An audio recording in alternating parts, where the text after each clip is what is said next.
Governor Elect Jeff Landry's transition committee that's focused entirely on New Orleans meets tomorrow for the first time. Sabrina Wilson spoke to some of its members about what they hope to accomplish. Former New Orleans clerk of First City Court and former state legislator Austin Badon. I'm happy to serve on the committee. I'm honored. I look forward to serving with Chairman Boise Bollinger. I'm grateful that the governor asked me. And Transoceanic Development CEO Greg Rusevich are among those tapped by Governor-elect Jeff Landry to serve on a transition committee focused solely on New Orleans. The panel's first meeting is Wednesday in Lafayette. I'm really excited about it. I think this is a great idea on the governor-elect's part to reach out and treat New Orleans as the special place that we are. And I think he's put some, good leadership on there. Fox 8 obtained the list of the committee's 27 members. As mentioned, Boise Bollinger, who led Bollinger Shipyards for many years, is the chair.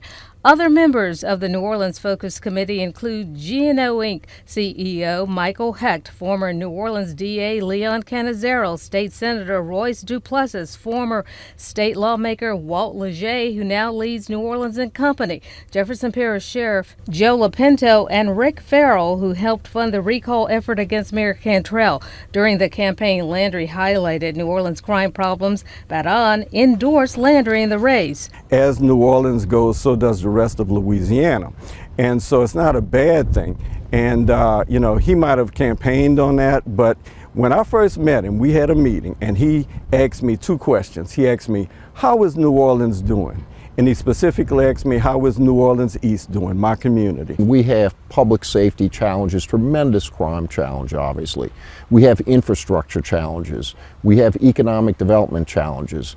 Even, I think, education might be on the table. They expect to produce recommendations for Landry. Because many of these people that are on the committee understand the problems facing New Orleans. We've lived the problems facing New Orleans from the business perspective, from the civic perspective.